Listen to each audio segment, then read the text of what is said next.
this session on conflict management would be applied to leadership domain, the PDU divisions. Half hour should be about.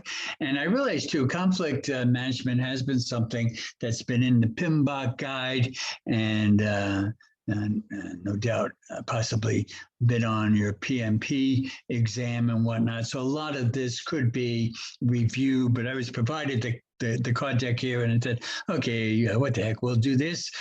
Should be a refresher for many, maybe new to some. So anyway, into conflict management and what is conflict, resolving disputes between individuals and trying to reduce, ideally, conflict management is trying to reduce the negative results felt by different parties and trying to enhance or prioritize positive results for everybody that's involved is the goal. And, often we had taken the view that, conflict is bad, gotta try to avoid it and whatnot. And don't really take that view. I mean, conflict is inevitable between people. We just like it to be, if we can, constructive, not destructive. And conflict can bring out the best in people. If you have two players on a team that are both competing to be starting quarterback or a shortstop or whatever, they can be competing and giving it their best effort. So conflict is not inherently bad. It's with us and we have to deal with it and we have to try to avoid the negative, destructive type conflict. But we do want people to feel comfortable in exchanging their ideas and thoughts and whatnot, even if they are challenging to our own desires or preferences, but having an openness in dealing with these situations. Okay. And so, a simple little obvious diagram here, two people in conflict. And, but we can, with conflict, strengthen bond between employees if it's handled appropriately.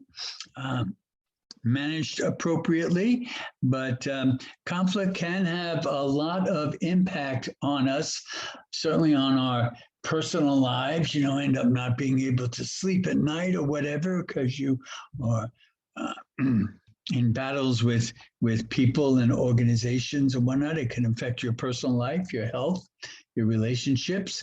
But we do want to utilize conflict management to find alternatives to any problem that we have to be confronting, and very often trying to find a middle ground between conflicted approaches or conflicted people. So we're searching for the desirable win-win type alternative to a problem, and focus is kind of hopefully on having a win-win situation. If we can manage a conflict well, we can be reducing negative consequences that we may be, headed for. And instead of spiraling totally downhill, come up with a happier resolution. I realize that's all kind of, standard BS, it's all sounds wonderful, everybody, candy and nuts, and what was that expression? By Don Meredith on Monday Night Football, life is candy and nuts. Never mind. Anybody recall that thing, let me know, but that's going back to the early days of Monday Night Football with Howard Cosell and Don Meredith. And if those names don't mean anything to you, probably just as well.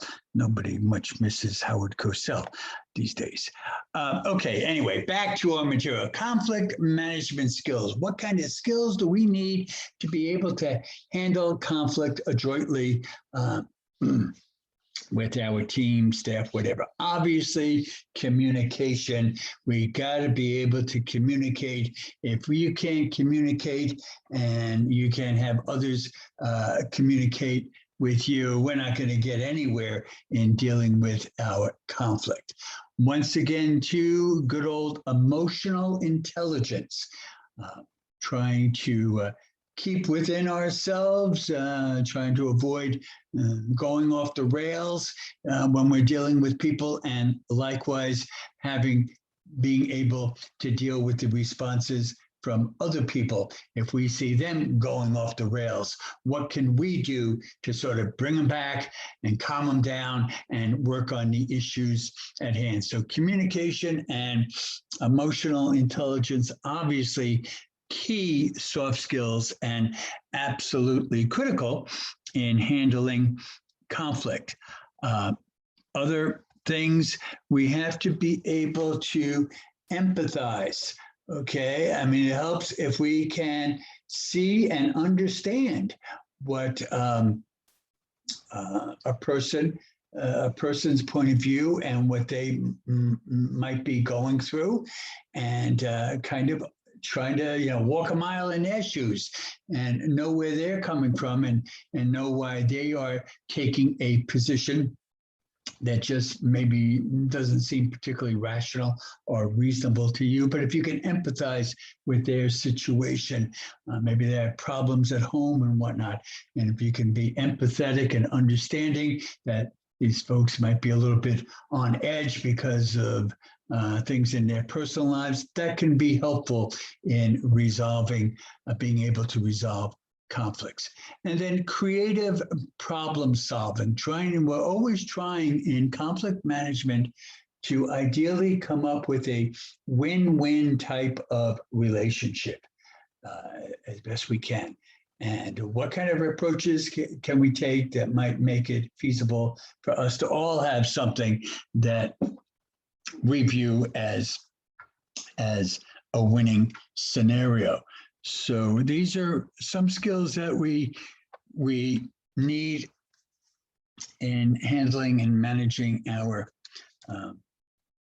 conflicts. And now here we have the conflict management styles, different ways to approach conflict. And again, people may be familiar with this, maybe review, hopefully, if it is review, maybe they might be able to provide some additional insight to these things for you. And if it's new to you, that's fine too. But accommodating, collaborating, competing, compromising, withdrawing, avoiding, okay, are the major conflict management styles. And we want to take a look at these things. And I would point out the listing here is, if you look, it's purely alphabetical, not implying good or bad from top to bottom. In fact, the one that we most like is the second one, collaborating.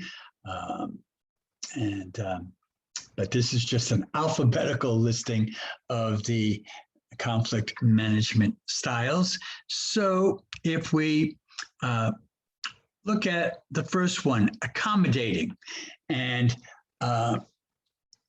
if now we're viewing this stuff from our perspective as a manager, project manager, and in accommodating, as a manager here, you are basically keeping the peace, if you will. You are accommodating, you are providing concessions to your subordinate, and doing, it's like a parent that has a screaming brat for a kid, and you can accommodate that to just try to keep them quiet. And maybe you want to do that when you're on a plane and whatnot, but you don't want to always be doing that, or you're just going to have a totally spoiled brat. But accommodating, you're trying to keep the peace and basically, giving in, frankly, and this can be appropriate at the right times. Like again, you're on a plane and your kid is screaming and whatnot, and everybody's ready to throw you off the plane and do anything to quiet down the child. But other reasons for accommodating, and the purpose of the diagram here, the image, the person on their knees, that's the boss, and they're accommodating their staff member. And offhand, that doesn't look like a particularly good or desirable situation. But to keep the peace in certain circumstances, it could be appropriate. They're also saying in this mode, it doesn't make sense to put in more effort than the issue is worth. Maybe it's a pretty trivial issue. You know, your subordinate has asked for something that isn't any great big deal. You know, maybe it's not worth making a big deal about this. Sure, go ahead, take the afternoon off, and we'll catch up on it. And other times too, for accommodating, know when to pick your battles along the same lines. If it's not a big issue, it can be just as easy to let the person do their thing. They can be happy. However, accommodating in other circumstances could be distinctly undesirable. Okay, here they have a situation, you got two people, and one wants choice A, the other wants choice B, and the person who wants choice B says, okay, all right, we'll go with choice A. Well, you know, if it's not a big deal and if it's not worth the battle, that's fine. But if there's something about your choice A that is totally undesirable, or choice B is clearly superior, accommodating isn't the best approach. In this case, but knowing when to pick your battles and knowing when it might be easier to just accommodate rather than make a big hassle out of it. And so the pros of accommodating is quick and easy. It does require a minimum effort. Yeah, go ahead, just do it. That's fine. And employees can feel free to speak their mind about what they would desire. Those are the advantages of accommodating. The disadvantages, if you're accommodating all the time as a manager, that can certainly make you look like a weak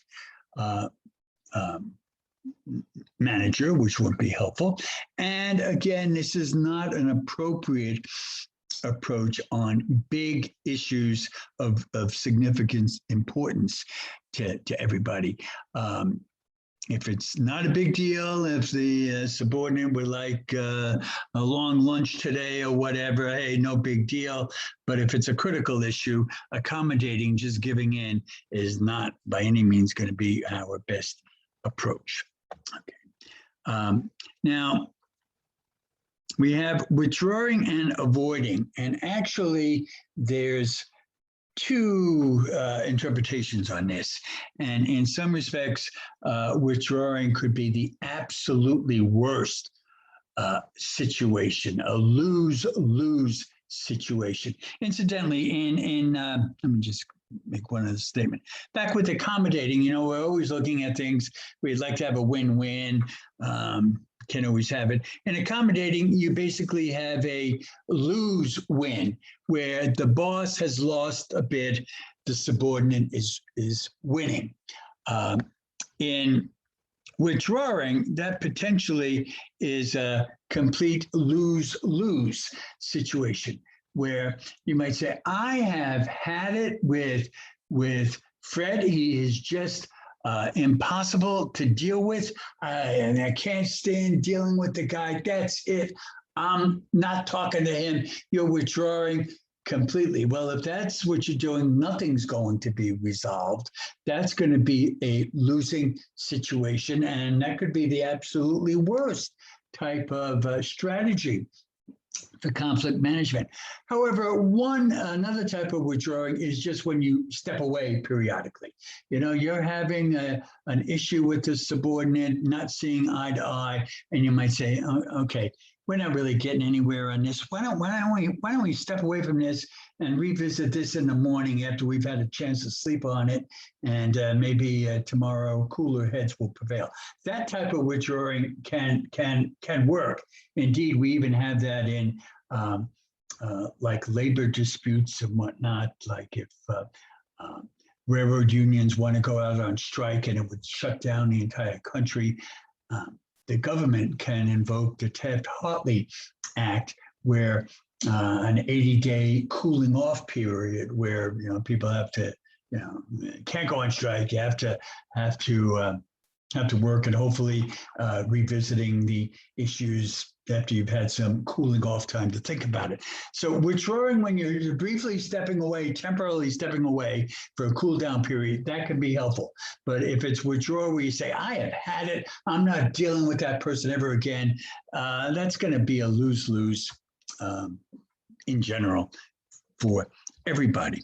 So revisiting a problem later can be helpful.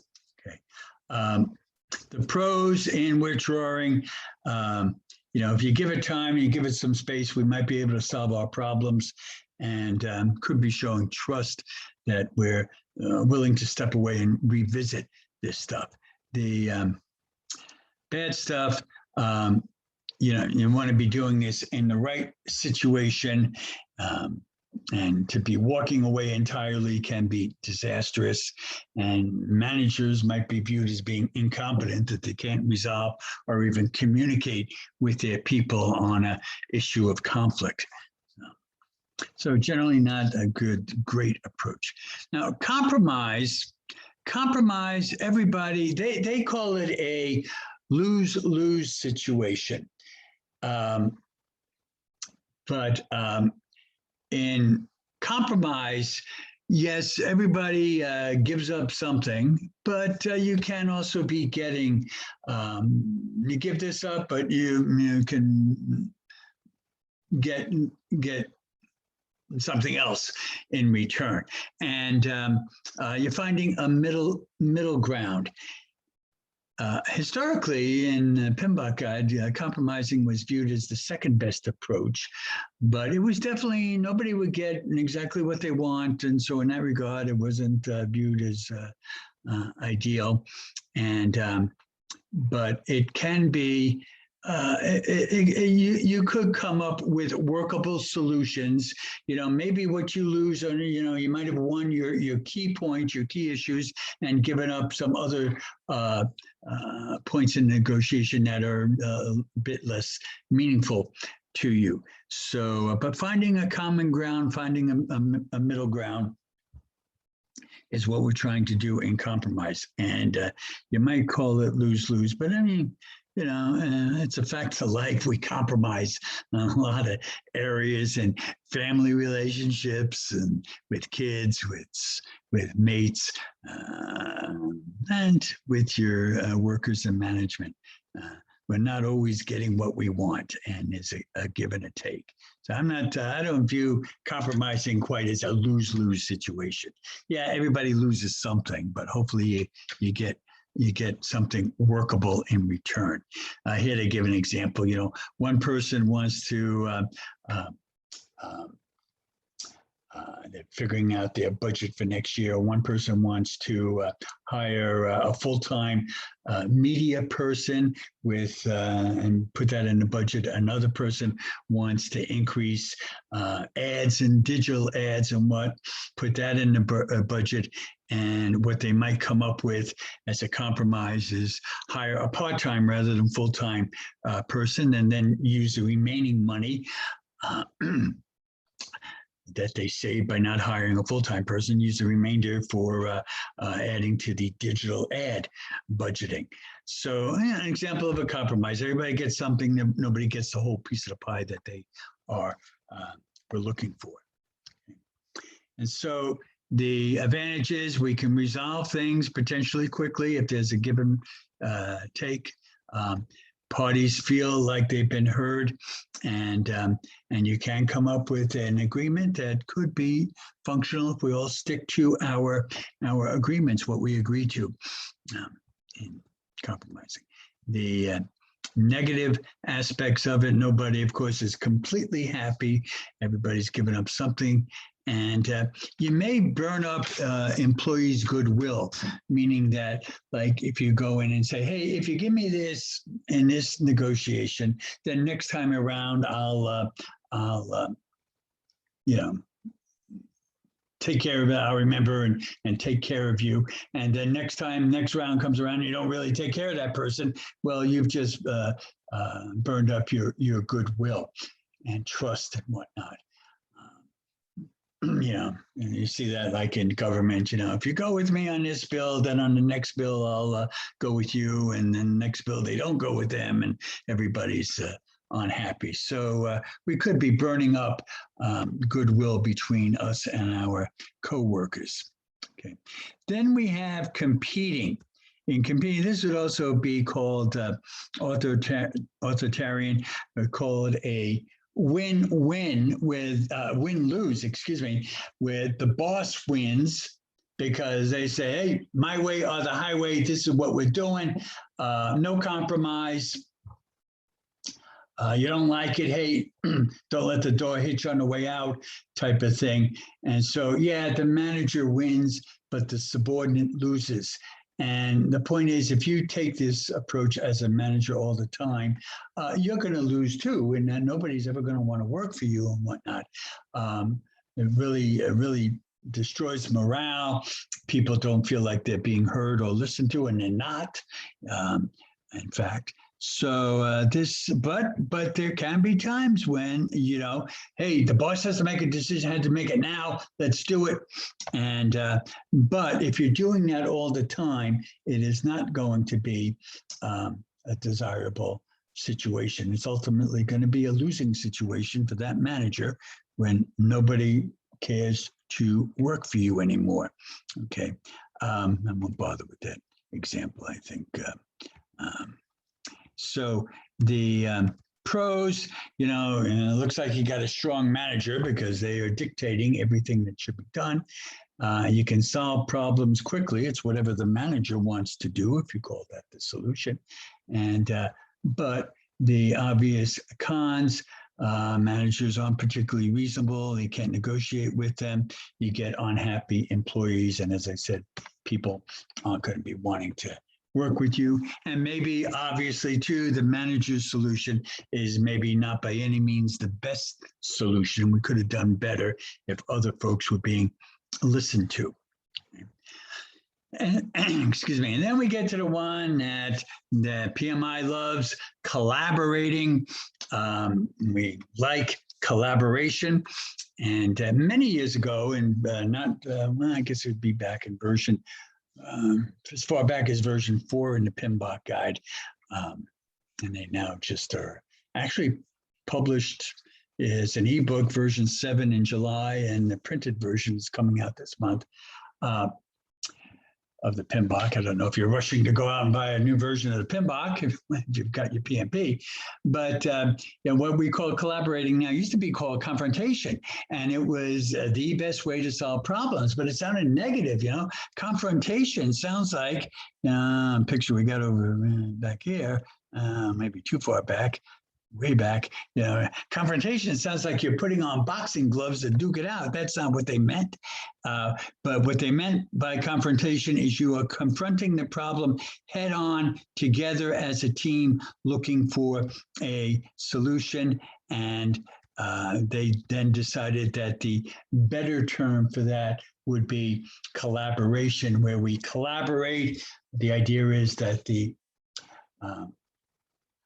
whole is greater than the sum of the parts, and working together, we can come up with the best possible solution that could be a win-win solution for all of us. And certainly collaboration can be very effective, working together.